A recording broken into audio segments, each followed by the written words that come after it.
During this past week, a client said the following phrase to me: "Don't sweat the small stuff." It's become a popular phrase and certainly an interesting sentiment. But let's have ourselves a pocket sized pep talk because unfortunately, I don't believe one word of it, and I'll be happy to tell you why. A Pocket Sized Pep Talk, the podcast that can help energize your business and your life with a quick, inspiring message. Now, here's your host, Rob Jollis. I am well aware of Richard Carlson's book, Don't Sweat the Small Stuff, and it's all small stuff. It's an inspirational book. It's become one of the fastest selling books of all times. It was published in 135 countries, spent over 100 weeks on the New York Times bestseller list. I certainly understand the concept on an emotional level, but I don't understand it on a professional level. Don't get me wrong. I love the luxury of not sweating the small stuff. It would make business life so much easier because there's a long list of small stuff that we encounter every day. Imagine if you never had to worry about things like this. Being on time. It takes planning to be on time. Wouldn't it be great to be on time when it's convenient for you? When you finally do show up and you're facing the person who made sacrifices to be on time, relax. Sometimes that person might be a little angry and sometimes not, but you can tell them just this: "Sorry I'm late.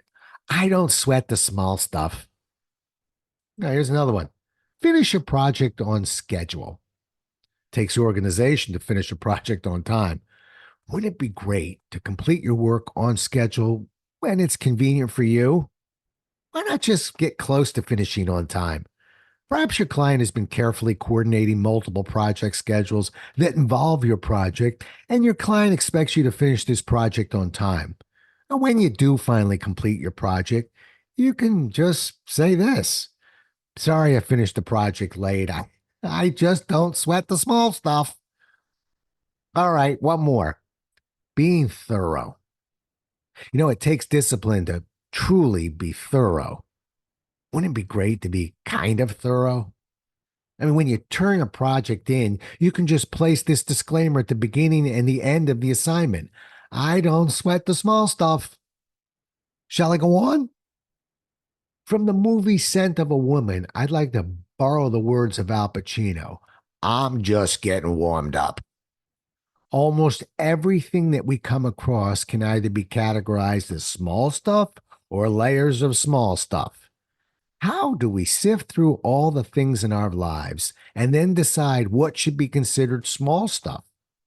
What a daunting task that would be, to say the least. The list may be endless, but it doesn't have to be.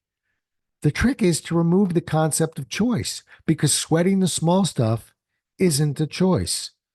Want to be on time? It's not a choice. It doesn't take luck. It takes careful sweating of the small stuff and the discipline to make being on time essential. Want to finish your project on schedule? It's not a choice, and it doesn't take luck. It takes meticulous sweating of the small stuff and the discipline to complete each task as scheduled. Want to be thorough? It's not a choice, and it doesn't take luck. It takes discipline to sweat the small stuff and the self-control to truly be thorough. On a personal and emotional level, I can see that there may be a time and place for not sweating the small stuff. But in business, it's a flawed principle. As a professional speaker, I come from an industry that requires me to be in a certain town on a certain day, at a certain time, with certain materials, dressed in a certain way, with a certain presentation, supported by certain materials, delivered in a certain manner, and those are the easy days. I'm encouraging you to take pride in the work you do, and the work is typically dependent on obsessing and conquering the small stuff. Anyone can sweat the big stuff. It takes a lot more to sweat the small stuff. All of the small stuff is important. It isn't up to you to determine what small stuff to dismiss. My words of advice are this: when it comes to your professional life, please sweat all of the small stuff. Thanks so much for listening. If you enjoyed today's show, please rate and recommend it on iTunes, Outcast, or wherever you get your podcasts. You can also get more information on this show and Rob at jollis.com.